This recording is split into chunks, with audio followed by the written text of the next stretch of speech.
1982 Yamaha Towny, recently acquired. A step up from the QT50. I have the front fender removed.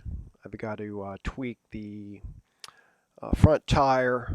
We're getting it rubbing against the fender stays because I put new tires on it, and the front tire is a quarter of an inch wider than the stock front tire. And then I've got IRC NC77 rear tire, which is 2.76, 2 3/4 inches thick. Front tire is about 2 1/4 inches thick.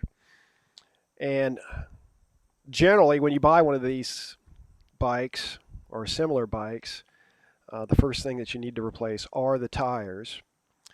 A lot of times they'll be cracked where they tuck in under the rim and you can't see it, which was the case here.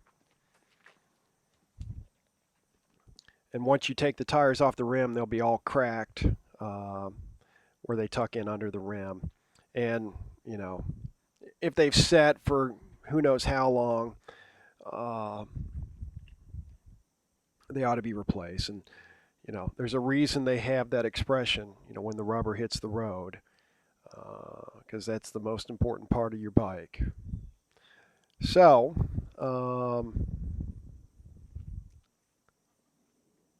we had a visitor. Bought this in addition to the new tires on it. I switched out the carb. The carb from the exterior looked like it was in pretty rough shape, and I believe that was the case when I took it apart and looked inside it. It looked like the bike had sat outside for a period of time. The rims are pretty rusty, which you can't tell from the video. The old carb looked like it had weathered. And I still have the where the throttle and choke, that plate that connects to the top of the carb is pretty rusty on this one. The seat's a little torn, but I cleaned that up. There's that new tire. Got a temp gauge on it. And came with the key, which is nice. Replaced the spark plug. Had a little wiring issue up front. You can kind of see that red connector there. I put on to fix that.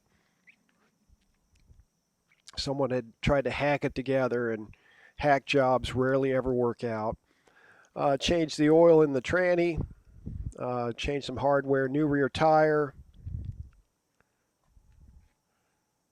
All the lights work. I do have to replace a turn signal in the back.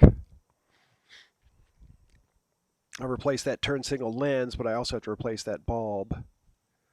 Cleaned up a little bit here and there. The oil pump, either the oil pump isn't working or the oil line is blocked. Good thing I caught that before it caused catastrophic damage.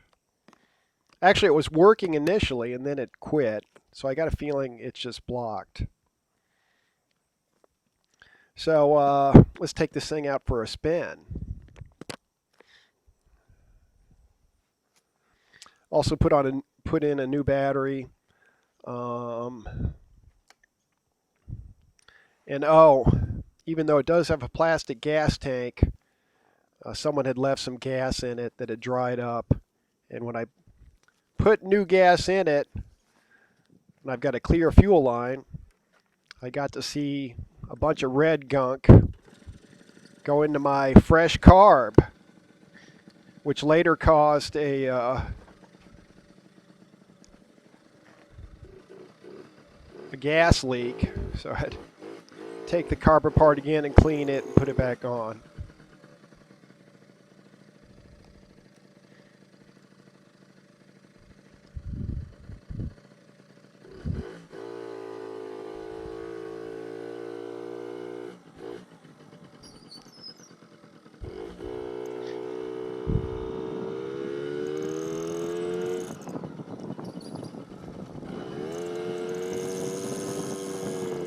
It's a 2-speed, so you heard it shift gears there at about 15 miles an hour.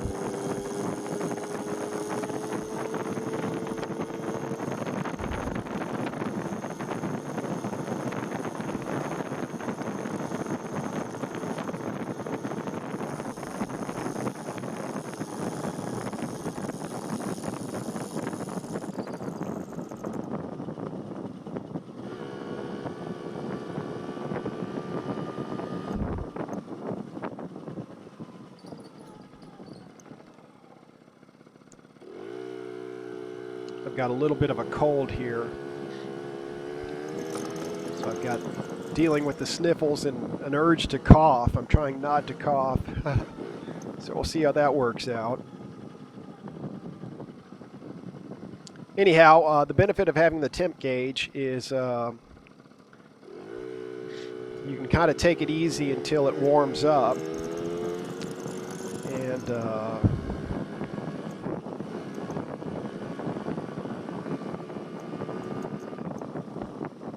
should have brought a glass of water.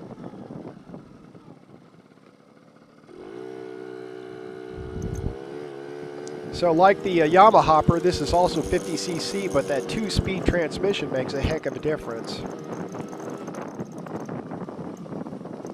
This does about 35 miles an hour, which I consider the minimum safe speed to keep up with traffic on some of the more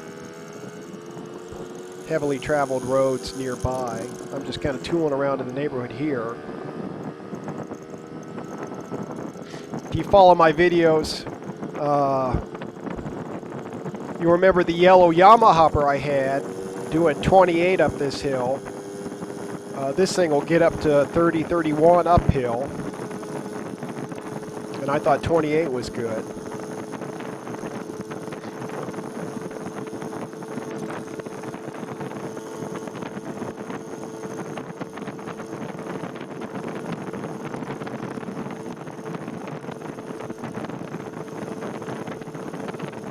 When I crest the hill, you'll hear it creep up to higher RPMs.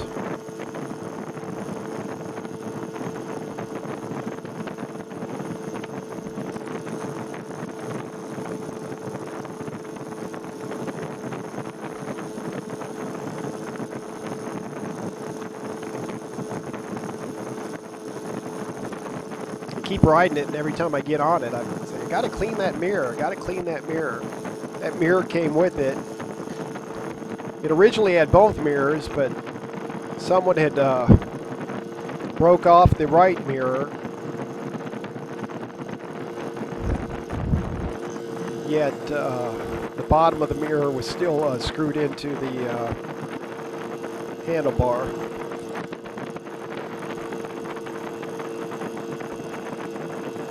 So there you go.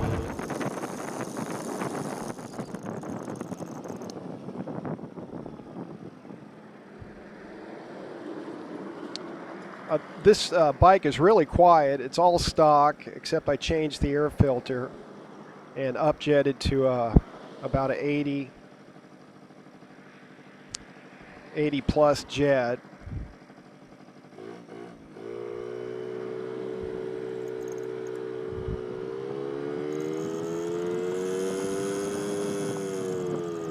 There it shifted.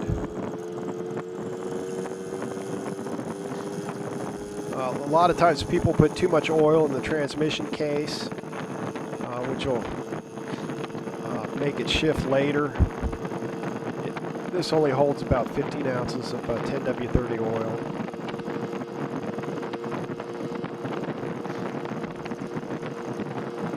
Same speedometer as the Yamaha, except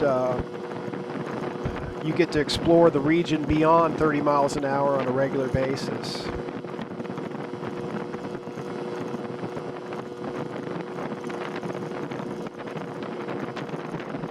I also have a white one that runs a little bit better than this one and goes a couple miles an hour faster.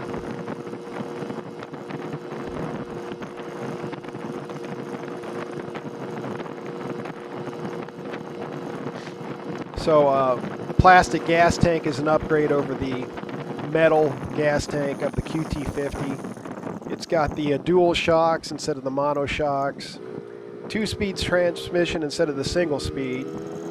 And as you may have noticed, at top speed, it really doesn't seem like it's working that hard. So I'm sure I could do some modifications, and it would probably handle those with ease given the different gearing. I think this thing got up to 367 degrees when I was running it with which is fine for the stock cylinder and piston. Not so fine if you've got an aftermarket eBay cylinder and piston. Brakes are good. Choke cable was a little rusty, I noticed when I took off the carburetor. So, but the brake cables look good. I might have to check the bearings in the steering. Steering might be a little tight. Even with a 1/4 inch wider tire in the front, and I think, I forget what the stock rear tire was on this, but now I've got a 2 3/4 inch rear tire, which is either a 1/2 inch or a 3/4 inch thicker. Also a taller tire. It's a completely different ride than on the stock tires, especially when the stock tires are pretty much worn out. Feel a lot more confident on the bike, a lot better ride. So one of the best investments you can make on one of these old bikes is to slap new tires on. And one of these days I'm going to make a tire video and show you my particular technique, which I think is a pretty good one. And makes putting on moped tires fairly simple. This is the advantage of this over a car, is you can go in between the speed bumps, but you still have to wait on the FedEx truck to figure out what exactly it is doing. By the way, that FedEx truck is a diesel. Oh my, that sounded painful. Then we have the Mexican standoff here. Okay, this guy wants to turn left. The FedEx truck wants to leave. Okay, one guy just moved straight. The other guy's going to come in anyways. Yeah, that was brilliant, and it was all caught on camera. Congratulations, you are the idiot of the week. Too bad we didn't get a shot of the face in there, or a facial. Anyways, yep, there's the diesel. I guess I'll be turning off here. I thought I was putting out some smoke, man. No, thank you. But anyways, this bike had set for a while. It wasn't running when I bought it, but didn't really require a whole lot to get running. And everything's fine, except I think the oil line is just clogged, and I'm just running two-stroke in it, premix in it right now.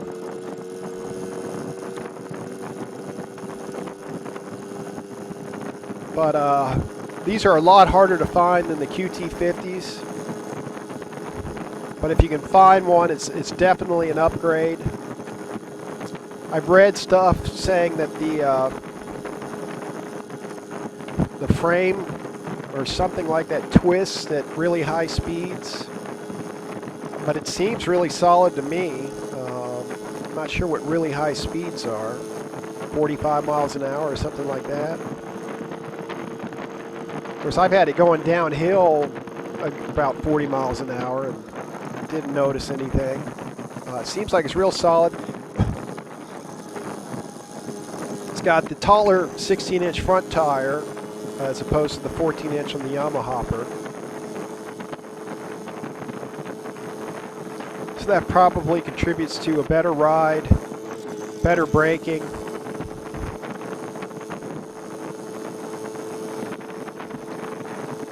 You definitely feel like you're sitting a lot taller on this bike, and it's a little bit more of maybe a motorcycle feel.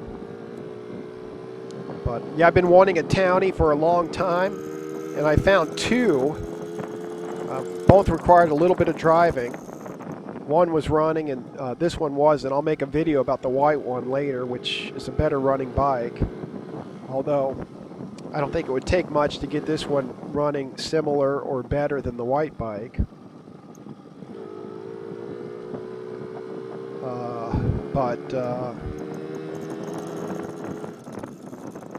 It's got the oil tank up there in the frame. You can see the cap at the bottom of the picture there. whereas the oil tank is part of the gas tank on the QT50. So a little bit easier access to that. And I think I'd like to get the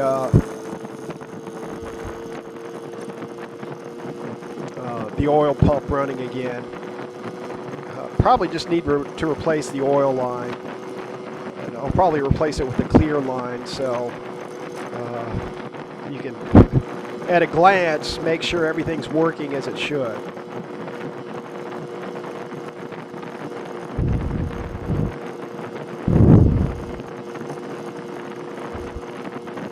I think I did have this one as hot as like 405 degrees, which was a little worrisome. Oh, should we turn home? No, extended play, extended play. We're going for a top speed run.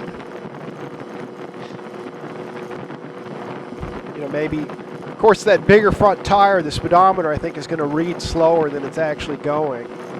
So I'll guess I'll have to put the GPS on it and see what's up.